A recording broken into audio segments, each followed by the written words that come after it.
जय हिंद दोस्तों। ज्योमेट्री के एक और शानदार बेहतरीन क्लास में आप सभी का स्वागत है। पिछले क्लास में हमने क्वेश्चन नंबर 80 तक सॉल्व कर लिया था। आज हम लोग क्वेश्चन नंबर 81 से शुरू करेंगे। पहला सवाल देखिएगा, पूरे वीडियो में शुरू से अंत तक बने रहिएगा ताकि हर एक कॉन्सेप्ट आपको समझ आ जाए अच्छे से। पहला सवाल, त्रिभुज ABC में ए जो है सी के माप से 12 डिग्री अधिक है, बी का माप सी के माप से 4 गुना बड़ा है। कोण ABC के माप क्रमशः क्या क्या होंगे। अब आप इसको ऑप्शन से बनाने का प्रयास करिए। ठीक है, क्या बोला है यहाँ पर कि ए जो है सी से 12 डिग्री अधिक है ना। ए जो है सी से 12 डिग्री अधिक है, तो सी देखिए यहाँ पे 18 है। अगर पहले ऑप्शन की बात करें तो 18 से क्या 12 अधिक है। ये 18 में 12 जोड़ेंगे तो 30 आता है। ए वाला ये 40 है, तो 12 अधिक नहीं है जबकि 22 अधिक है, तो पहला ऑप्शन आपका खत्म हो गया। ठीक है, इसी तरीके से दूसरा देखिए तो 28 से ये 40 हो रहा है, मतलब 12 अधिक है। 28 में 12 जोड़ेंगे तो 40 आएगा, तो ये ऑप्शन आपका हो सकता है। आगे देखिए इसमें यहाँ पे 23 से 35 हो रहा है, तो क्या 12 जोड़ने पर आ रहा है ये? हाँ बिल्कुल 12 जोड़ने पर आ रहा है, तो ये भी हो सकता है इस हिसाब से। और यहाँ पे 28 से 40 हो रहा है, मतलब ये भी हो सकता है। अब ये 3 ऑप्शन हो सकते हैं, पहला ऑप्शन आपका खत्म हो गया। दूसरा देखिए, अब यहाँ पे चेक करिए दूसरा स्टेटमेंट, एंगल बी का माप सी के माप से 4 गुना बड़ा है। ठीक है, सी यहाँ कितना है, यहाँ पे 28 है, तो 28 का 4 गुना 112 होता है। हाँ होता है, तो ये ऑप्शन हो सकता है। ठीक है, ऐसे ही 23 का 4 गुना 92 होता है, ये भी हो सकता है। ठीक है, लेकिन 28 का 4 गुना 120 नहीं होता, तो मतलब ये ऑप्शन आपका कट गया। 2 ऑप्शन ए और डी कट चुके हैं। अब हमारे पास कोई कंडीशन नहीं बचा हुआ है। 2 ऑप्शन यहाँ पे करेक्ट हो रहे हैं, लेकिन 2 ऑप्शन करेक्ट नहीं हो रहे हैं। आप थोड़ा ये सोचिए कि भाई त्रिभुज है, तो त्रिभुज के तीनों कोणों का सम कितना होता है? 180 होता है ना। तो आप इनमें से देखिए कि कौन सा 180 के बराबर टोटल होने वाला है। तो अगर हम पहले बी ऑप्शन को देखें तो 40 और 28 हो जाएगा 68, 68 और 12 हो जाएगा 80, और 80 और 100 कितना होगा? 180 हो जाएगा। मतलब बी ऑप्शन होगा। इन तीनों को जोड़ेंगे तो यहाँ पे नहीं आने वाला है 180, चाहे जोड़ के देख लीजिए आप। देखिए कितना हो जाएगा, यहाँ पे 3 2 5 और 5 10 1 हो गया है ना। तो 1 और 4 4 9 4 13 13 2 15, ये 150 हो रहा है। सी ऑप्शन 150 हो रहा है। बी ऑप्शन यहाँ पे सही जवाब होगा। समझ में आया सभी को? उम्मीद करते हैं क्लियर हो गया होगा। बढ़ते हैं अगले सवाल की तरफ। अब यहाँ पर इस सवाल को देखिए, बताइए मैथ में रीजनिंग घुसा दिया है। अब ये रीजनिंग वाला सवाल है, मतलब इसमें आपको पहले तो त्रिभुजों की संख्या गिननी है, उस त्रिभुजों की संख्या में टोटल कितने एंगल बनेंगे ये आपको बताना है ना। तो भाई देखिए, जब ऐसा फिगर बना होता है तो रीजनिंग में आप पढ़े होंगे कि इसमें त्रिभुजों की संख्या की गिनती कैसे करते हैं। तो यहाँ पर सीधे सीधे इनको नंबरिंग कर लीजिए, तो क्या हो जाएगा, यहाँ से अगर शुरू करें तो 1 2 3 और यहाँ पे 4 ट्रायंगल बन रहे हैं। ये जो सबसे बड़ा नंबर आया है इसका डबल कर दीजिए, यानी कि 4 का यहाँ पे डबल हो जाएगा, यानी कि टोटल नंबर ऑफ ट्रायंगल्स कितने आ गए? 8 आ गए। अब एक ट्रायंगल का टोटल एंगल कितना होता है? 180 डिग्री होता है। हमारे पास यहाँ पे 8 ट्रायंगल हैं ऐसे ऐसे, है ना। तो 8 ट्रायंगल का कितना हो जाएगा भाई? एक ट्रायंगल का 180 डिग्री, तो 8 ट्रायंगल का 18 छक्के 18 अट्ठे कितना हो जाएगा? 144 है ना। 144 तो मतलब 1440 डिग्री। ऑप्शन नंबर डी यहाँ पे सही जवाब होगा। समझ में आया ना कैसे करना है? तो रीजनिंग थोड़ा सा आ गया था इसमें। आगे बढ़ते हैं अगले प्रश्न में। इस सवाल को देखें, बड़ा ज़बरदस्त सवाल है। अगर आपको फॉर्मूले याद है ना तो बड़ा जल्दी बन जाएगा ये, है ना। ऐसे इतना हार्ड नहीं है, बट फॉर्मूला आपको याद रखना पड़ेगा। यहाँ पर पूछा गया है कि यदि एक समबाहु त्रिभुज के परिवृत्त का और अंतःवृत्त के क्षेत्रफल का जो अंतर है वो 66 सेंटीमीटर स्क्वायर दिया है, त्रिभुज का क्षेत्रफल कितना होगा, है ना। ध्यान दीजिएगा दोस्तों, समबाहु त्रिभुज है, मतलब उसका जो साइड है वो हम अगर ए मान लें तो इसके 2 क्षेत्रफल बनेंगे। ये एक अंतःवृत्त का मतलब उस समबाहु त्रिभुज के जो अंदर अंदर वृत्त बन रहा होगा उसका क्षेत्रफल। तो अंदर वाले का जो क्षेत्रफल होता है वो होता है, यहाँ पे अंदर वाले का क्षेत्रफल है ना, अंदर वाले का क्षेत्रफल होता है पाई a स्क्वायर डिवाइड बाई 12। ये अंतःवृत्त का क्षेत्रफल है, याद रखेंगे। ठीक है, और जो परिवृत्त का मतलब समबाहु त्रिभुज के तीनों कोनों को छूते हुए जो बाहर एक वृत्त बनेगी उसका जो क्षेत्रफल होता है वो होता है सीधे सीधे पाई a स्क्वायर डिवाइड बाई 3। ये होता है इन दोनों का डिफरेंस। अब चूंकि बड़ा जो है बाहर जो है वो बड़ा होगा तो उसका क्षेत्रफल ज़्यादा होगा, है ना। तो इन दोनों का जो अंतर दिया गया है डिफरेंस, वो 66 के बराबर दिया गया है। ठीक है, ये गिवन है आपको। अब क्या पूछा गया? तो अब पूछा गया भैया उसका क्षेत्रफल बताइए, समबाहु त्रिभुज का क्षेत्रफल। तो उसके लिए पहले हमको उसका साइड निकालना पड़ेगा, और साइड यहाँ से मिल जाएगा, निकाल लीजिए। कितना हो जाएगा? पाई a स्क्वायर तो आपका कॉमन है, तो यहाँ पे पाई a स्क्वायर जो है कॉमन आ गया। यहाँ पे कितना होगा? तो 12 सॉरी यहाँ पे 4, 4 माइनस 1 यानी कि 3, 3/12 हो जाएगा, है ना। तो ये हो गया 3/12 के बराबर। भाई यहाँ 1/3 होगा और यहाँ पे 1/12 होगा, है ना। ये हो गया इक्वल टू, इधर कितना हो गया आपका 66 के बराबर हो गया। पाई की वैसे वैल्यू रख दें अगर हम यहीं पे, तो पाई की वैल्यू कितनी हो जाएगी 22/7, है ना। तो 22 बटा ये हो गया 7 और यहाँ से 22 तियाँ ये हो जाएगा आपका 66, ठीक है। 3 से ये 4 बार में कट जाएगा, ठीक ना। तो ए स्क्वायर की जो वैल्यू आ गई, ए स्क्वायर की वैल्यू कितनी हो गई, 4 उधर चला जाएगा तो मतलब 12 और इंटू ये 7 डिवाइड में है, उधर जाएगा तो मल्टीप्लाई हो जाएगा। तो ए स्क्वायर की वैल्यू इतनी आ गई। अब आपको क्या चाहिए, आपको चाहिए यहाँ पे त्रिभुज का क्षेत्रफल। समबाहु त्रिभुज है तो समबाहु त्रिभुज का जो एरिया होता है वो होता है दोस्तों √3/4 इंटू ए स्क्वायर, ठीक है। ये डायरेक्ट फार्मूला हम आपको बता रहे हैं, नोट कर लीजिएगा। समबाहु त्रिभुज है ना, जो इक्विलेटरल ट्रायंगल होता है उसका जो एरिया होता है, एरिया का फार्मूला वो होता है √3 डिवाइड बाई 4, कई बार ये हम सारी चीज़ें बता चुके हैं, इंटू ए स्क्वायर। ए मतलब साइड, तो ए स्क्वायर की वैल्यू तो डायरेक्ट हमको पता है ना। तो कितना हो जाएगा यहाँ पे, ये हो जाएगा √3 डिवाइड बाई 4 और मल्टीप्लाई में 12 इंटू 7, ये हो गया 12 इंटू 7, है ना। तो 4 से ये कट जाएगा 3 बार में, मतलब 7 या 21√3। तो 21√3 ऑप्शन नंबर सी में है, ये आपका सही जवाब होगा। आगे बढ़ते हैं अगले प्रश्न में। अगला सवाल देखिए दोस्तों, बहुत ही लाजवाब सवाल है।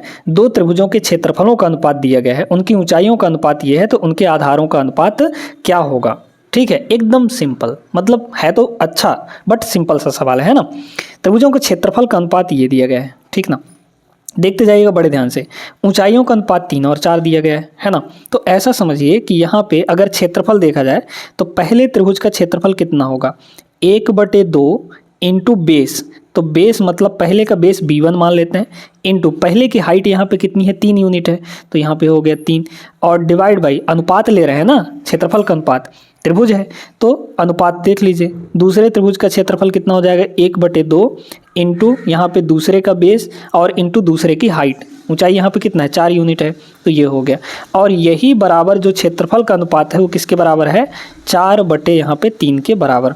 सब कुछ कट गया, यहाँ पे क्रॉस मल्टीप्लाई हो जाएगा, 4 उधर जाएगा 3 इधर आ जाएगा, यानी कि b1 और रेशियो b2 यानी बेस 1 और बेस 2 की रेशियो आ जाएगी 4 चौके 16 और 3 तियाँ यह हो जाएगा 9। तो 16 और 9 का रेशियो आएगा, ऑप्शन सी करेक्ट जवाब हो जाएगा। समझ में आ गया, सिंपल सा सवाल था, ज़्यादा कुछ इसमें था नहीं, बट अच्छा सवाल था, सोचने वाला सवाल था, ठीक ना।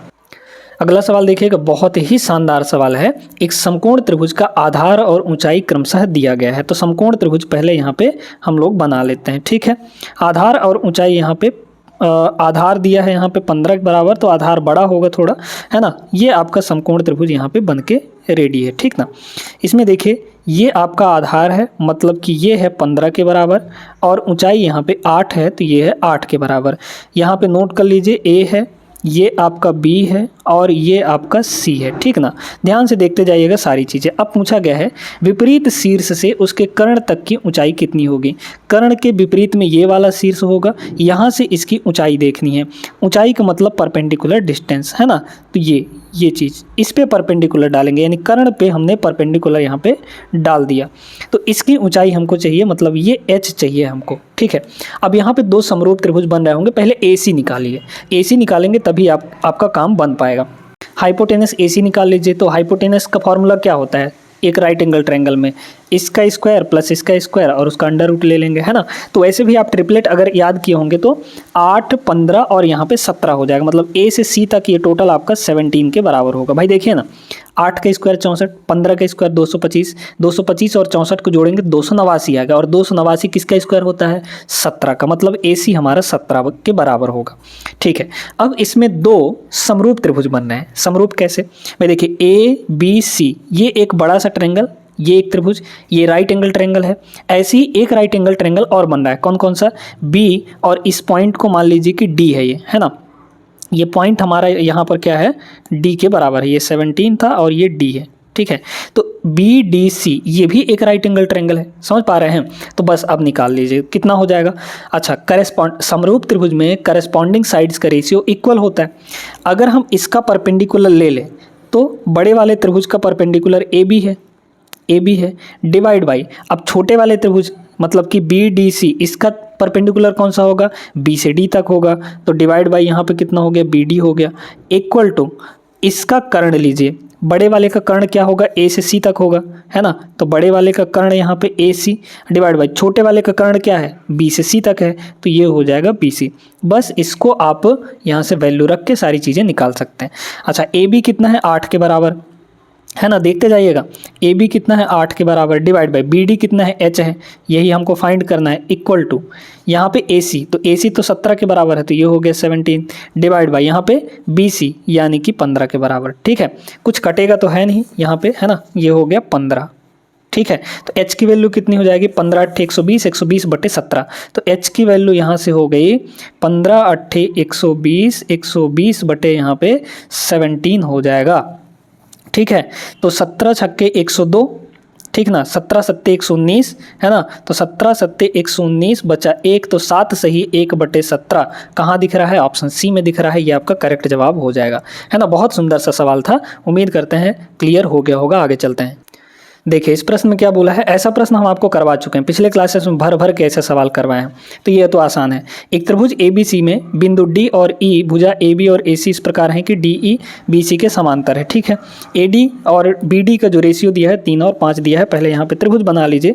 ठीक है, तो ये हमारे पास एक त्रिभुज है, ठीक ना, कुछ ऐसे, और यहाँ पे एक और यहाँ पे पैरेलल लाइन है, तो ये हो गया हमारा A, ठीक है, ये हो गया B और ये हो गया C, यहाँ पे DE भुजा है ना, तो ये हो जाएगा D और ये हो जाएगा E।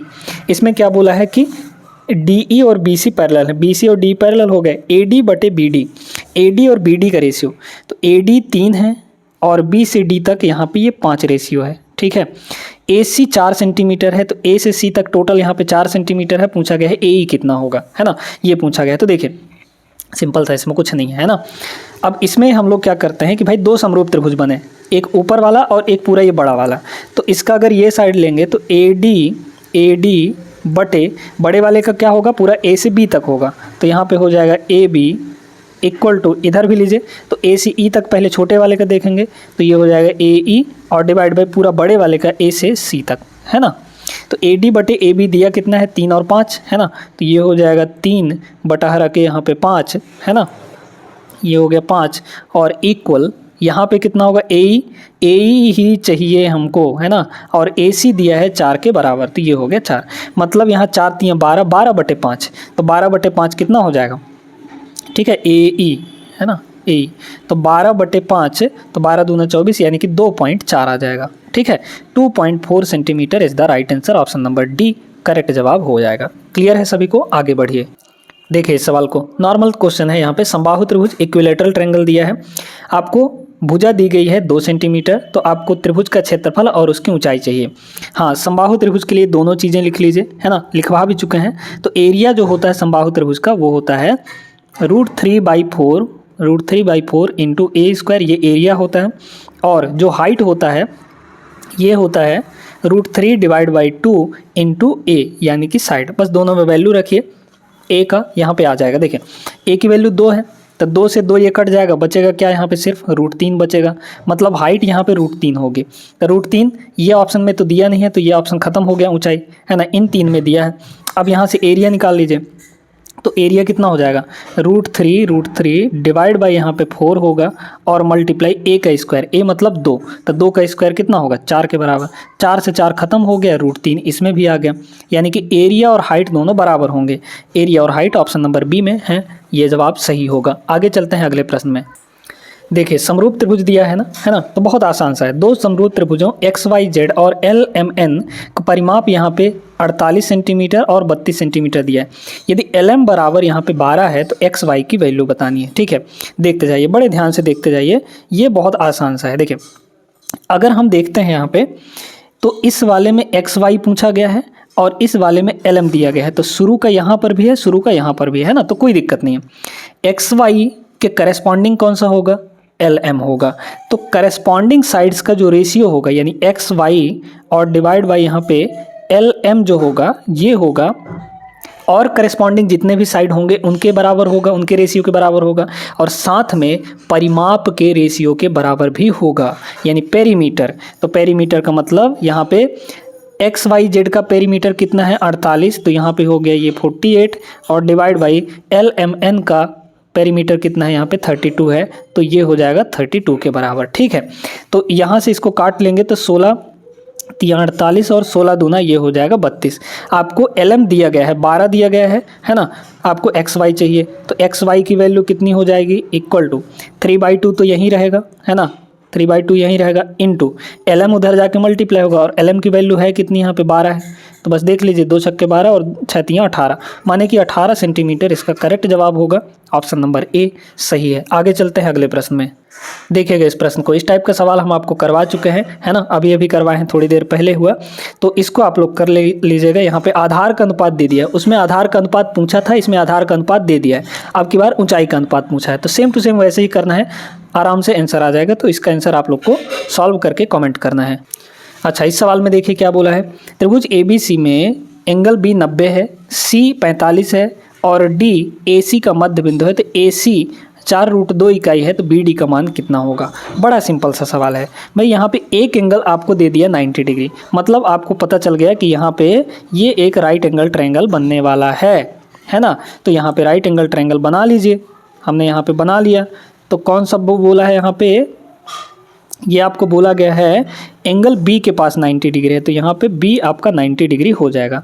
C कितना दिया है 45 डिग्री, तो ये है C है ना, जो कि 45 है। तो अगर ये 45 है तो भैया ये तो पहले से 90 है, तो 45 और 45 इधर का दोनों 90 होना चाहिए, तो ये भी 45 डिग्री हो गया। बड़ा सिंपल सा है ये, ठीक है, इसमें कोई दिक्कत नहीं है। अच्छा, D जो है AC का मध्य बिंदु है, मतलब यहाँ पे ये आपका मध्य बिंदु हो गया।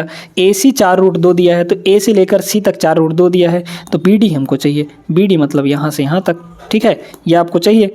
तो यहाँ पे ये क्या बनाएगा, यहाँ पे ये परपेंडिकुलर बनाएगा ना भाई। देखिए, क्योंकि अब की बार ये साइड और ये साइड दोनों बराबर होंगे, है ना, क्योंकि 45 के सामने ये भी है और 45 के सामने ये भी है, तो ये वाला साइड और ये वाला साइड दोनों बराबर हो जाएगा।